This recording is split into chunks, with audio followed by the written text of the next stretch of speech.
In this episode of Falmouth in Focus, we stop by Town Hall to learn about their new email addresses, take a look at thin ice dangers, and check in with No Guff Week at the Falmouth Public Schools. All this and much more on this edition of Falmouth in Focus.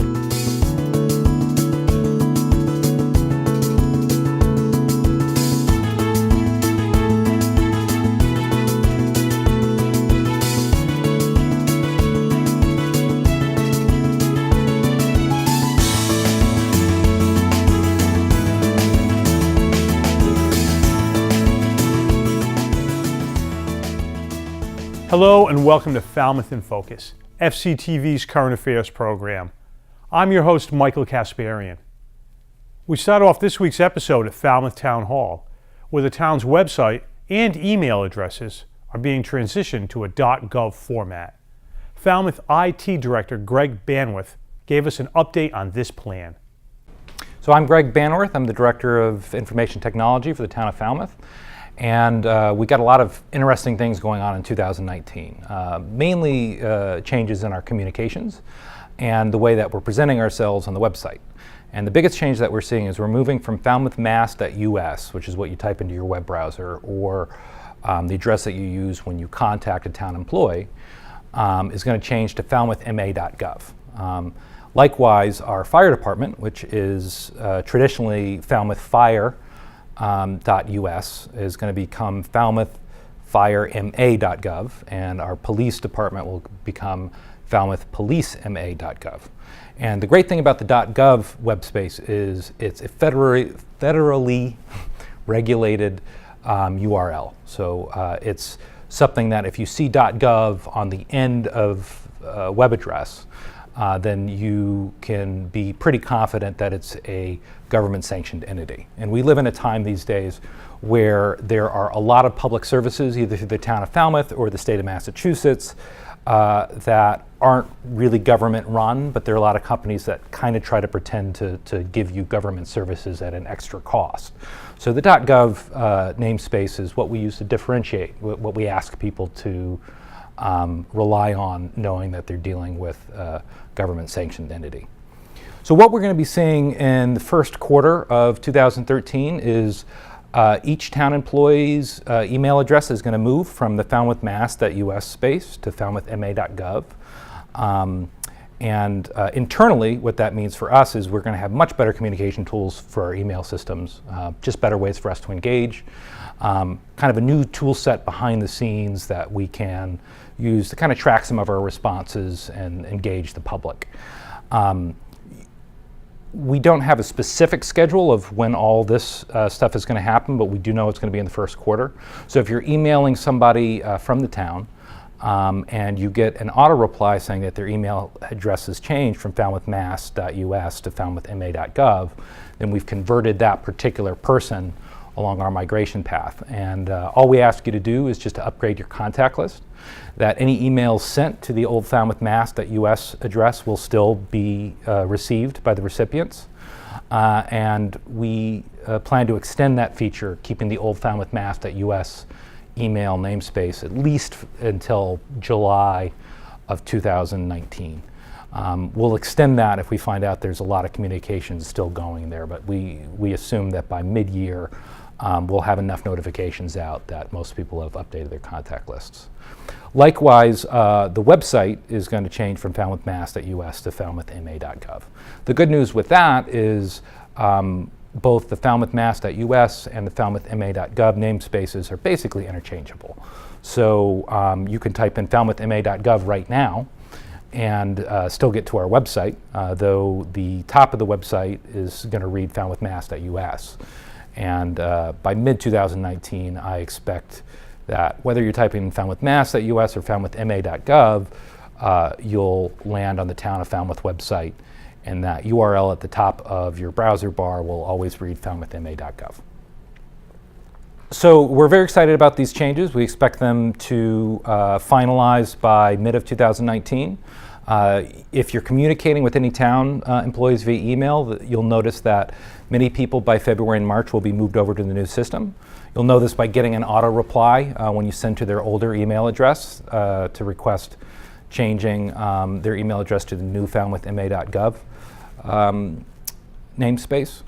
And as far as the website's concerned, we should see a full change to falmouthma.gov in about mid-2019. But the great news is you can still type in either falmouthmass.us or falmouthma.gov to reach the same Falmouth website. If you have any questions, more than welcome to contact the IT department, and you can go there by going to our website and going to the IT page and either using the email or phone links to talk to the staff and ask any questions about where we may be going or better ways that we may communicate. The new addresses will be at falmouthma.gov. Thanks to Jeff Wyman for that report. It's time now for 3 Things from Town Hall, FCTV's condensed version of the takeaways from recent municipal meetings. Selections are chosen based on community impact. At the last Selectmen's meeting, Town Administration presented to the Board the status and potential plans for use of the Edward Marks Building, the current Senior Center Building, the Emerald House, and the Andrews Farmhouse. Selectmen heard from members of the public who were concerned over the plans for some of these buildings and gave insight and ideas about how the town may use the buildings in the future. Manager really be concerned about the financial status of the town, but I would hope we would take off the table the idea that we're going to sell any of these properties. That we are in a business where we try to purchase and preserve them for the benefit of the town, and it may financially be a better idea to sell them or dispose of them, but I would hope we just don't pursue that. That some things are more important than making sure that we are saving as much money as we can. Department of Public Works Director Ray Jack presented to the Selectmen the planned project for stabilizing Minot Beach.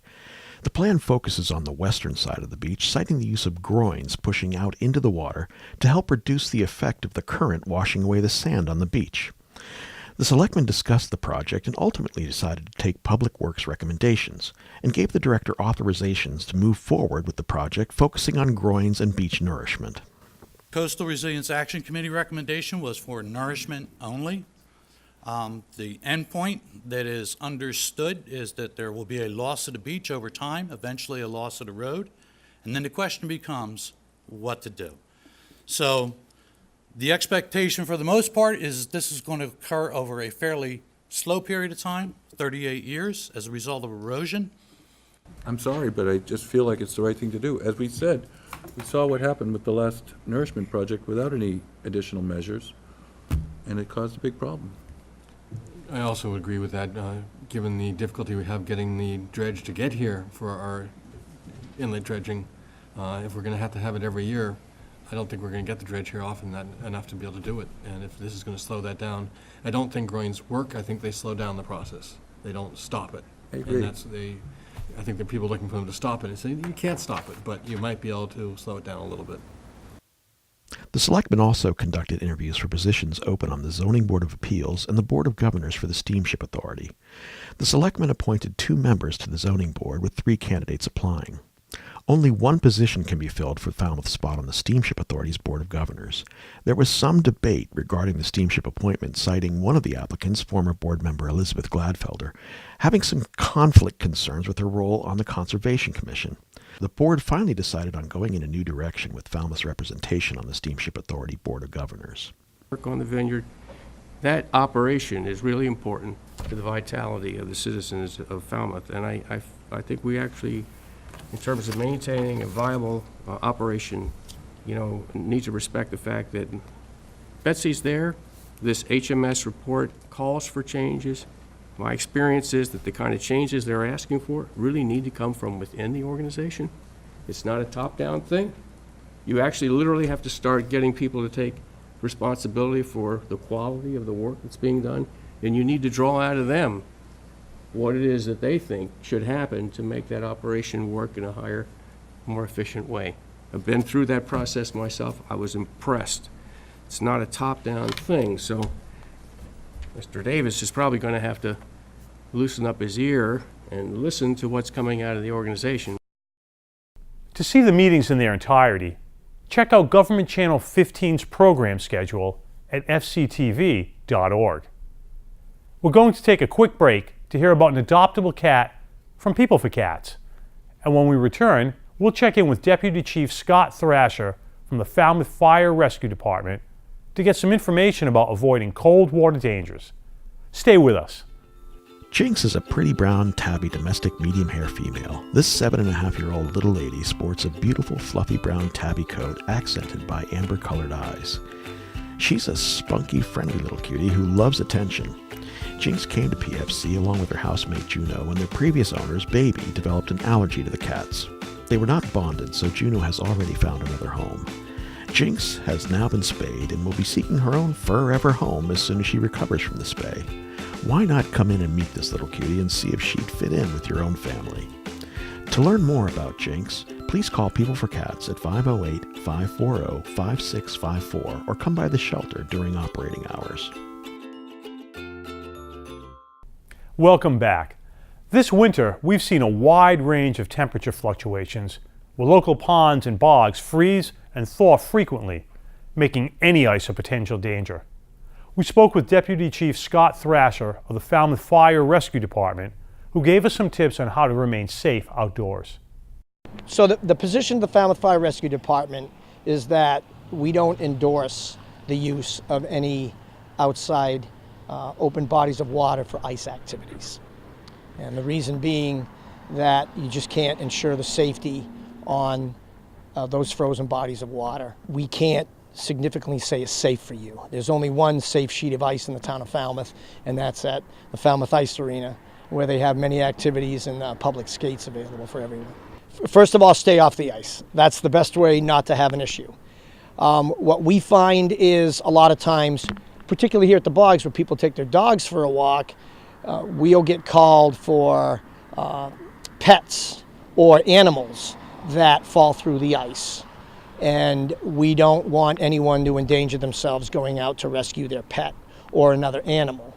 If you do happen to find yourself on the ice and you do fall through, the best thing is when you're doing outside activities to at least have people know where you are, make sure you have, you're doing a group function where there's other people with you. You want to notify emergency as quick as possible, Falmouth Fire Rescue. You're going to call 911. That way we can get started, headed your way, and you want to try to find either a piece of ice that you can, support yourself on. You may be able to self-rescue.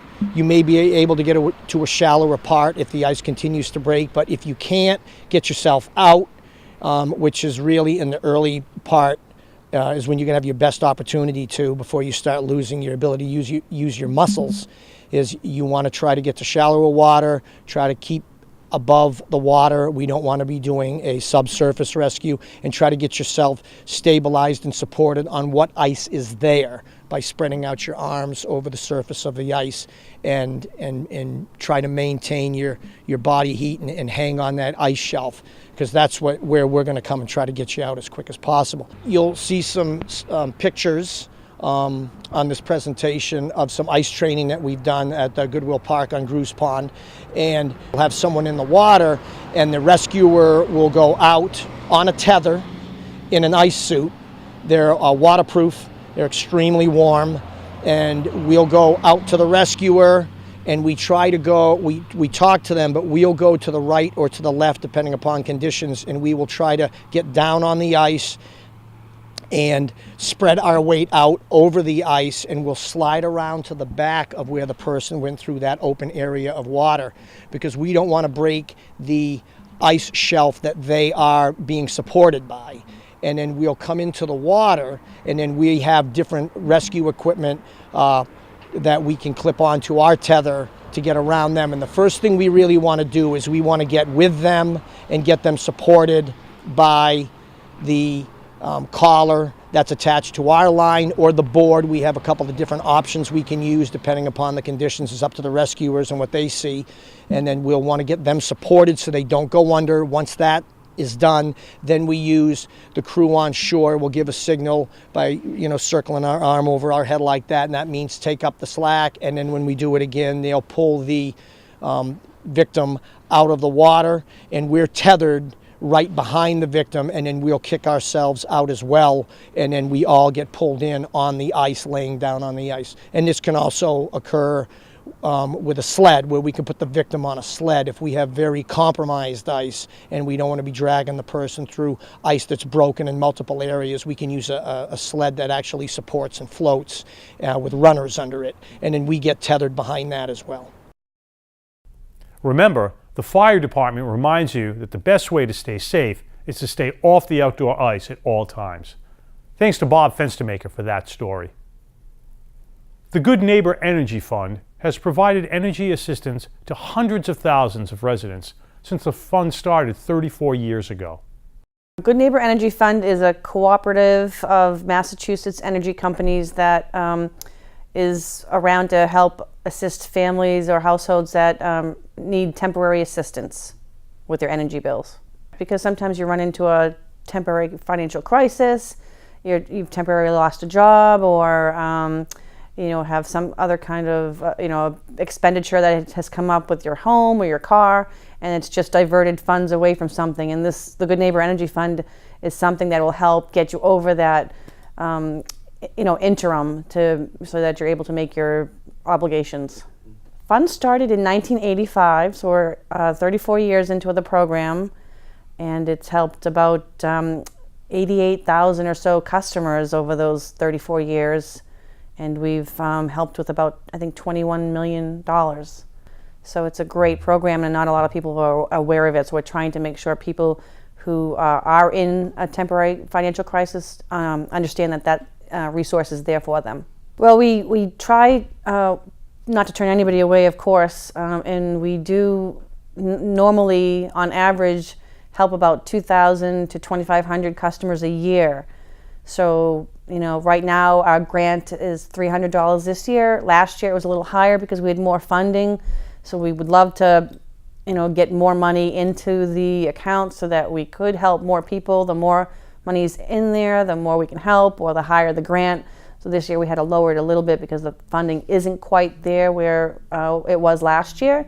We do get funding from the general public, and then we do also get some donations from energy companies in the area. It's very easy for people to give. That website that I just mentioned, www.magoodneighbor.org, offers a place for you to donate.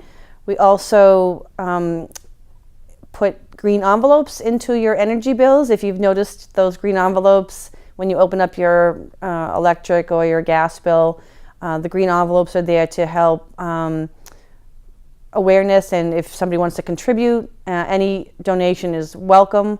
Like I said, we are trying to help a lot of people with, get over a financial gap, temporary gap. So feel free to use those envelopes or make a donation online.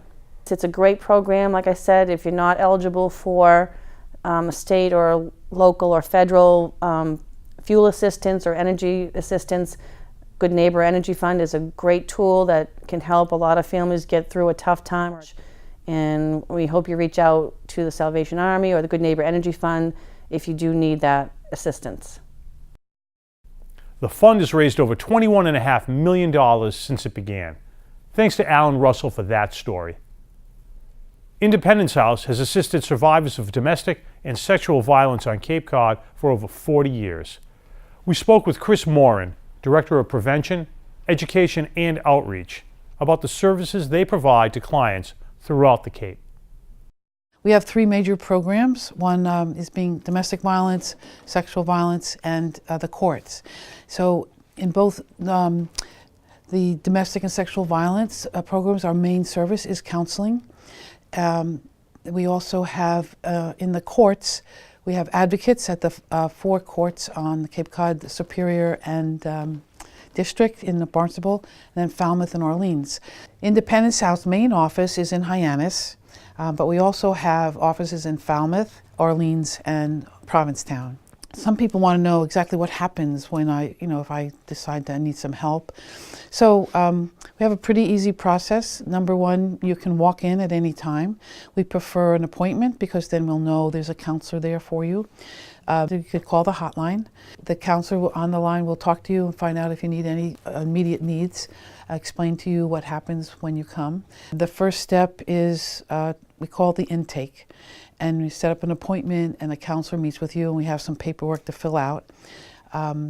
if there's no emergency needs at the time, it's simply a conversation about what you need, and then a counselor will call you in about a week to set up a time that's convenient to you. Everything is confidential. When somebody goes to the hospital for sexual assault, if it's during the day, staff will go and be an advocate for that person. During the evening hours, we have volunteers, so it's a 24-hour service that we have. We work very closely with the SANE nurses and the police department. The SANE nurse is a sexual assault nurse examiner who is in charge of the exam, and the police are there to collect information. Our role as an advocate is to let them know about the services of Independence House. If they're a little hesitant, if they have family members there, just to be that assistant. In all of the different communities and genders and relationships where there's abuse, the common thread is power and control, right? Somebody has to have power, and in order to keep that, they put lots of things in place to control. And so that thread is the same, but for different populations, they have different challenges. So we serve women, children, and men. We know that men are abused, and we also know that our culture sees men as the primary perpetrators. But so that is another population that we have a gap reaching, because I think our culture tells men they shouldn't be, they're wimps if they are in some kind of a relationship like that. So we do serve men, and we want everyone to know that, because it's important. And an additional service that we have had for about a year now is that we have a shelter. It's for emergency shelter that somebody in danger, and we are part of the statewide network called SafeLink. So somebody can call that on their own, but that's a resource we have for housing. This year, we're going to be having different events throughout the year to celebrate the 40 years, and we hope that people can be looking for those. One is the Clothesline Project, and one is the Silent Witnesses.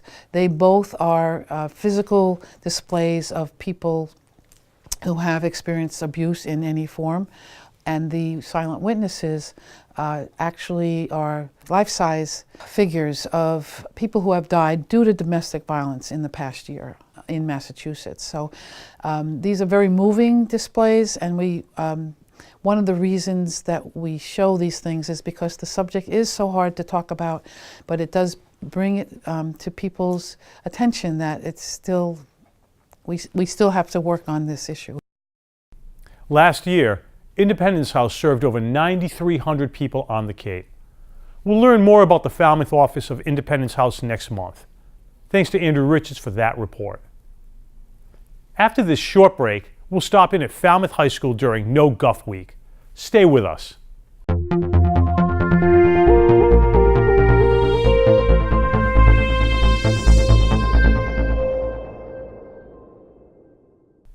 Welcome back. Falmouth School's annual No Guff Week was established in 2001 as a time when students and staff can create a positive atmosphere and avoid name-calling. We checked in at Falmouth High School to learn more. Falmouth's annual No Guff Week is a time when students and staff work together to create a positive atmosphere in the school and avoid name-calling and put-downs. In 2001, I worked with a group of students to find a proactive way to handle conflicts. No Guff Day came out of a response from the numerous mediations Mr. Joe Mello and I had performed as adjustment counselors at Falmouth High School. Inspired by a student, came up with the phrase no guff, and worked with graphic arts teacher Mr. Doug Rebisol to print no guff t-shirts for students. Shortly after that first celebration, Mr. Rebisol was killed in a tragic motorcycle accident. Since then, no guff has been held in his remembrance as he empowered students to get involved in creating a positive atmosphere. Each year, students and staff are asked to take the No Guff Pledge, which states, "I will not speak or text anything negative about anyone for an entire day." At Falmouth High School, the freshmen nominated Neva Melton and Tommy Peterson. The sophomores nominated Siobhan Morris and Philip Turgeon. The juniors, Catherine Brody, who was a 3-time winner, and Jamison Carney.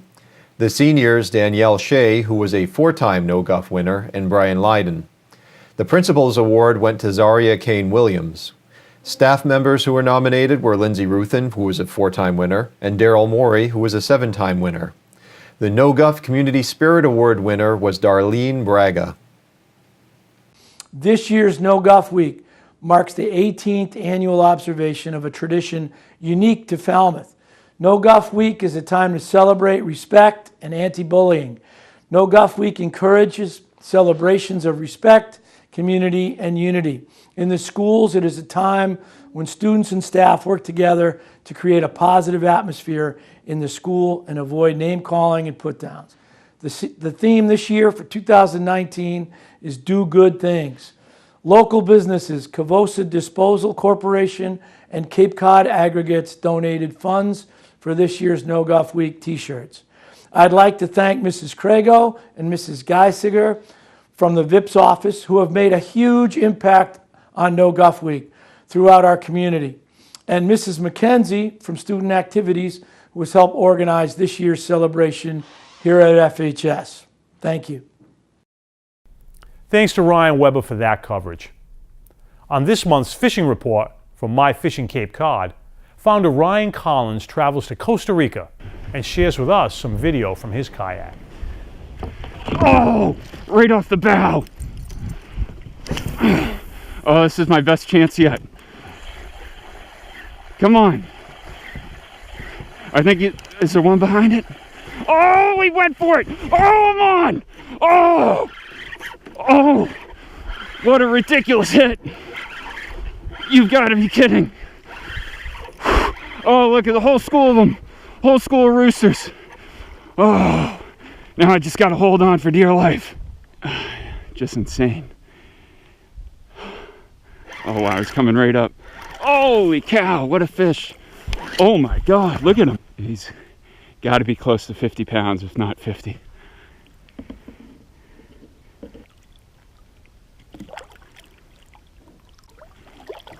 He's definitely coming back to life. This is great.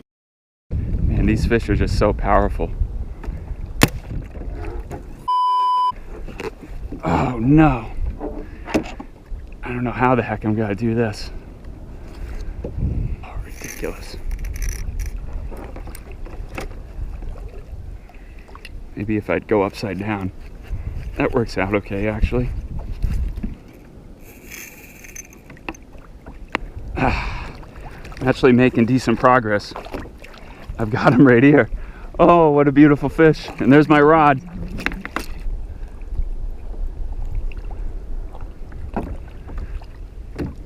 All right, I got him. I actually landed him. Oh, Jesus. Hold on.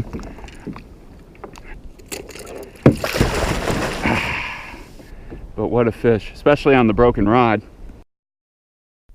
Thanks to Ryan Collins of My Fishing Cape Cod for this month's fishing report. FCTV wants you to know that television can be as easy as hitting record on your smartphone. We'd like to invite all Falmouth residents and visitors to share their slice of life with us. Email us your photos and videos or upload them to Facebook, Twitter, or Instagram using the hashtag MyFalmouth or Falmouth in Focus to be featured on the show. Thank you to our most recent contributors. We leave you now with the sights and sounds of the Falmouth Clippers hockey team versus Barnstable. Thank you for watching Falmouth in Focus. We'll see you next time. Falmouth winning the draw and a whiff on it from Matt Messini, who's back on the ice after taking a thunderous hit late against the boards. Curtis loses his stick again. Second time in this game he has. Hamilton trying to keep it in. Deflected. Oh, and it's off the goal player! And it's a goal for Jack Hamilton! What an odd event! Put off of a Barnstable Red Raider, and the Clippers are out in front 1-0. That was probably the worst case scenario there to happen to Barnstable, as I believe that was number 17, James Holzman, out in front of the net, as Jack Hamilton just had a wide shot deflected off Holzman's thigh and just gets past Higgins for Falmouth's first goal of the game and one of the first goals for Jack Hamilton, I believe, this season. Hamilton just trying to find a man across ice, deflecting off the body of, I believe that to be Adams, and it just cuts by the glove of Higgins, and the Clippers find themselves out at front here at home.